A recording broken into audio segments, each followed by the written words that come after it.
श्री गणेशाय नमः। ओम श्री पुराण पुरुषोत्तमाय नमः।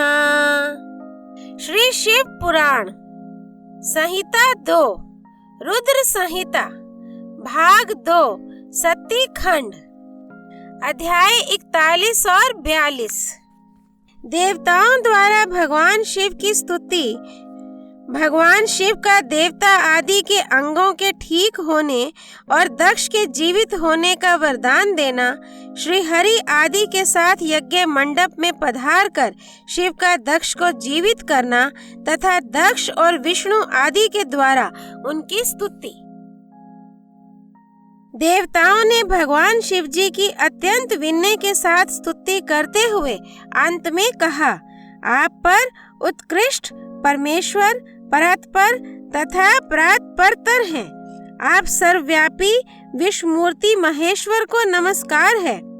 आप विष्णु कलत्र, विष्णु क्षेत्र, भानु, भैरव, शरणागत वत्सल, त्र्यंबक तथा विहरणशील हैं। आप मृत्युंजय हैं। शोक भी आपका ही रूप है। आप त्रिगुण एवं गुणात्मा हैं। चंद्रमा, सूर्य और अग्नि आपके नेत्र हैं। आप सबके कारण तथा धर्म मर्यादा स्वरूप हैं। आपको नमस्कार है। आपने अपने ही तेज से संपूर्ण जगत को व्याप्त कर रखा है। आप निर्विकार, प्रकाशपूर्ण, चिदानंद स्वरूप परब्रह्म परमात्मा हैं। महेश्वर, ब्रह्मा, विष्णु, इंद्र और चंद्र आदि समस्त देवता तथा मुनि आपसे ही उत्पन्न हुए हैं। चूंकि आप अपने शरीर को 8 भागों में विभक्त करके समस्त संसार का पोषण करते हैं, इसलिए अष्टमूर्ति कहलाते हैं। आप ही सबके आदि कारण करुणामय ईश्वर हैं। आपके भय से यह वायु चलती है। आपके भय से अग्नि जलाने का काम करती है। आपके भय से सूर्य तपता है और आपके ही भय से मृत्यु सब और दौड़ती फिरती है। दया सिंधु महेशान परमेश्वर प्रसन्न होइए। हम नष्ट और अचेत हो रहे हैं, अतः सदा ही हमारी रक्षा कीजिए। नाथ करुणानिधे शंभो, आपने अब तक नाना प्रकार की आपत्तियों से जिस तरह हमें सदा सुरक्षित रखा है, उसी तरह आज भी आप हमारी रक्षा कीजिए। नाथ दुर्गेश, आप शीघ्र कृपा करके इस अपूर्ण यज्ञ का और प्रजापति दक्ष का भी उद्धार कीजिए। भक्त को अपनी आंखें मिल जाएं, यजमान दक्ष जीवित हो जाएं, पूषा के दांत जम जाएं और भृगु की दाढ़ी मूछ पहले जैसी हो जाए। शंकर, आयुधों और पत्थरों की वर्षा से जिनके अंग भंग हो गए हैं, उन देवता आदि पर आप सर्वथा अनुग्रह करें, जिससे उन्हें पूर्णता आरोग्य लाभ हो। नाथ, यज्ञ कर्म पूर्ण होने पर जो कुछ शेष रहे वह सब आपका पूरा पूरा भाग हो, उसमें और कोई हस्तक्षेप ना करे। रुद्रदेव, आपके भाग से ही यज्ञ पूर्ण हो, अन्यथा नहीं। ऐसा कहकर मुझ ब्रह्मा के साथ सभी देवता अपराध क्षमा कराने के लिए उद्यत हो हाथ जोड़ भूमि पर दंड के समान पड़ गए। ब्रह्मा जी कहते हैं, नारद, मुझ ब्रह्मा, लोकपाल, प्रजापति तथा मुनियों सहित श्रीपति विष्णु के अनुनय विनय करने पर परमेश्वर शिव प्रसन्न हो गए। देवताओं को आश्वासन दे हंसकर उन पर परम अनुग्रह करते हुए करुणा निधान परमेश्वर शिव ने कहा। श्री महादेव जी बोले, सूरश्रेष्ठ ब्रह्मा और विष्णुदेव, आप दोनों सावधान होकर मेरी बात सुने। मैं सच्ची बात कहता हूँ। तात, आप दोनों की सभी बातों को मैंने सदा माना है। दक्ष के यज्ञ का यह विध्वंस मैंने नहीं किया है। दक्ष स्वयं ही दूसरों से द्वेष करते हैं। दूसरों के प्रति जैसा बर्ताव किया जाएगा वह अपने लिए ही फलित होगा। अतः ऐसा कर्म कभी नहीं करना चाहिए जो दूसरों को कष्ट देने वाला हो। दक्ष का मस्तक जल गया है, इसलिए इनके सिर के स्थान में बकरे का सिर जोड़ दिया जाए। भक्त देवता मित्र की आंख से अपने यज्ञ भाग को देखें। तात, पूषा नामक देवता जिनके दांत टूट गए हैं, यजमान के दांतों से भली भांति पीसे गए यज्ञान का भक्षण करें। यह मैंने सच्ची बात बताई है। मेरा विरोध करने वाले भृगु की दाढ़ी के स्थान में बकरे की दाढ़ी लगा दी जाए। शेष सभी देवताओं के जिन्होंने मुझे यज्ञ भाग के रूप में यज्ञ की अवशिष्ट वस्तुएं दी हैं, सारे अंग पहले की भांति ठीक हो जाएं।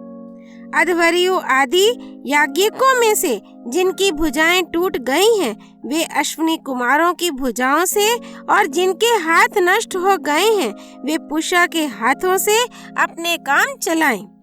यह मैंने आप लोगों के प्रेमवश कहा है। ब्रह्मा जी कहते हैं, नारद, ऐसा कहकर वेद का अनुसरण करने वाले सुर सम्राट चराचरपति दयालु परमेश्वर महादेव जी चुप हो गए।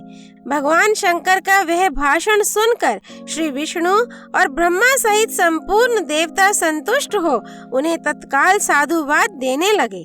तदनंतर भगवान शंभु को आमंत्रित करके मुझ ब्रह्मा और देव ऋषियों के साथ श्री विष्णु अत्यंत हर्ष पूर्वक पुनः दक्ष की यज्ञशाला की ओर चले। इस प्रकार उनकी प्रार्थना से भगवान शंभु विष्णु आदि देवताओं के साथ कनखल में स्थित प्रजापति दक्ष की यज्ञशाला में पधारे। उस समय रुद्रदेव ने वहां यज्ञ का और विशेषता देवताओं तथा ऋषियों का जो वीरभद्र के द्वारा विध्वंस किया गया था उसे देखा। स्वाहा, स्वधा, पूषा, तुष्टि, धृति, सरस्वती, अन्य समस्त ऋषि, पितर, अग्नि तथा अन्यान्य बहुत से यक्ष, गंधर्व और राक्षस वहां पड़े थे। उनमें से कुछ लोगों के अंग तोड़ डाले गए थे, कुछ लोगों के बाल नोच लिए गए थे, और कितने ही उस सम्रांगण में अपने प्राणों से हाथ धो बैठे थे।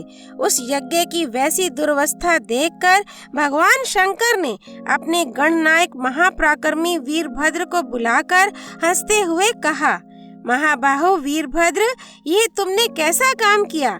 तात, तुमने थोड़ी ही देर में देवता तथा ऋषि आदि को बड़ा भारी दंड दे दिया। वत्स, जिसने ऐसा द्रोहपूर्ण कार्य किया, इस विलक्षण यज्ञ का आयोजन किया और जिसे ऐसा फल मिला, उस दक्ष को तुम शीघ्र यहाँ ले आओ। भगवान शंकर के ऐसा कहने पर वीरभद्र ने बड़ी उतावली के साथ दक्ष का धड़ लाकर उनके सामने डाल दिया। दक्ष के उस शव को सिर से रहित देख लोक कल्याणकारी भगवान शंकर ने आगे खड़े हुए वीरभद्र से हंसकर पूछा, दक्ष का सिर कहाँ है? तब प्रभावशाली वीरभद्र ने कहा, प्रभु शंकर, मैंने तो उसी समय दक्ष के सिर को आग में होम दिया था।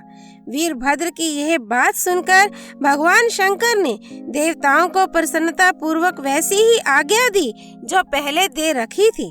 भगवान भव ने उस समय जो कुछ कहा उसकी मेरे द्वारा पूर्ति कराकर श्री हरि आदि सब देवताओं ने भृगु आदि सबको शीघ्र ही ठीक कर दिया। तदनंतर शंभु के आदेश से प्रजापति के धड़ के साथ यज्ञ पशु बकरे का सिर जोड़ दिया गया। उस सिर के जोड़े जाते ही शंभु की शुभ दृष्टि पड़ने से प्रजापति के शरीर में प्राण आ गए और वे तत्काल सोकर जगे हुए पुरुष की भांति उठकर खड़े हो गए। उठते ही उन्होंने अपने सामने करुणानिधि भगवान शंकर को देखा। देखते ही दक्ष के हृदय में प्रेम उमड़ आया। उस प्रेम ने उनके अंतःकरण को निर्मल एवं प्रसन्न कर दिया। पहले महादेव जी से द्वेष करने के कारण उनका अंतःकरण मलिन हो गया था, परंतु उस समय शिव के दर्शन से वे तत्काल शरद ऋतु के चंद्रमा की भांति निर्मल हो गए। उनके मन में भगवान शिव की स्तुति करने का विचार उत्पन्न हुआ, परंतु वे अनुरागाधिक्य के कारण तथा अपनी मरी हुई पुत्री का स्मरण करके व्याकुल हो जाने के कारण तत्काल उनका स्तवन न कर सके। थोड़ी देर बाद मन स्थिर होने पर दक्ष ने लज्जित हो लोक शंकर शिव शंकर को प्रणाम किया और उनकी स्तुति आरंभ की। उन्होंने भगवान शंकर की महिमा गाते हुए बारंबार उन्हें प्रणाम किया। फिर अंत में कहा, परमेश्वर, आपने ब्रह्मा होकर सबसे पहले आत्म तत्व का ज्ञान प्राप्त करने के लिए अपने मुख से विद्या, तप और व्रत धारण करने वाले ब्राह्मणों को उत्पन्न किया था। जैसे ग्वाला लाठी लेकर गौओं की रक्षा करता है, उसी प्रकार मर्यादा का पालन करने वाले आप परमेश्वर दंड धारण किए उन साधु ब्राह्मणों की सभी विपत्तियों से रक्षा करते हैं। मैंने दुर्वचन रूपी बाणों से आप परमेश्वर को बींध डाला था, फिर भी आप मुझ पर अनुग्रह करने के लिए यहाँ आ गए। अब मेरी ही तरह अत्यंत देने पूर्ण आशा वाले इन देवताओं पर भी कृपा कीजिए। भक्तवत्सल दीनबंधो शंभो, मुझ में आपको प्रसन्न करने के लिए कोई गुण नहीं है। आप षड्विधि ऐश्वर्य से संपन्न प्रातपर परमात्मा हैं, अतः अपने ही बहुमूल्य उदारता पूर्ण बर्ताव से मुझ पर संतुष्ट हो। ब्रह्मा जी कहते हैं, नारद इस प्रकार लोक कल्याणकारी महाप्रभु महेश्वर शंकर की स्तुति करके विनीत चित प्रजापति दक्ष चुप हो गए। तदनंतर श्री विष्णु ने हाथ जोड़ भगवान वृषभध्वज को प्रणाम करके प्रसन्नता पूर्ण हृदय और वाष्प गदगद वाणी द्वारा उनकी स्तुति प्रारंभ की। तदनंतर मैंने कहा, देवदेव महादेव करुणा सागर प्रभु, आप स्वतंत्र परमात्मा हैं, अद्वितीय एवं अविनाशी परमेश्वर हैं। देव ईश्वर, आपने मेरे पुत्र पर अनुग्रह किया। अपने अपमान की ओर कुछ भी ध्यान ना देकर दक्ष के यज्ञ का उद्धार कीजिए। देवेश्वर, आप प्रसन्न होइए और समस्त शापों को दूर कर दीजिए। आप सज्ञान हैं, अतः आप ही मुझे कर्तव्य की ओर प्रेरित करने वाले हैं और आप ही अकर्तव्य से रोकने वाले हैं। महामुने, इस प्रकार परम महेश्वर की स्तुति करके मैं दोनों हाथ जोड़ मस्तक झुकाकर खड़ा हो गया। तब सुंदर विचार रखने वाले इंद्र आदि देवता और लोकपाल शंकर देव की स्तुति करने लगे। उस समय भगवान शिव का मुखारविंद प्रसन्नता से खिल उठा था।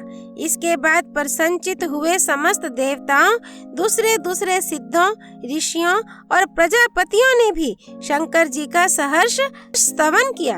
इसके अतिरिक्त उपदेवों, नागों, सदस्यों तथा ब्राह्मणों ने पृथक पृथक प्रणाम पूर्वक बड़े भक्ति भाव से उनकी स्तुति की। अध्याय 41 और 42 संपूर्ण। भक्त वत्सल करुणा सागर भगवान शिव शंकर की जय। भगवान रुद्र महादेव की जय। कनखल धाम सत्ती कुंड की जय। हर हर महादेव। श्री हरि अर्पणमस्तु।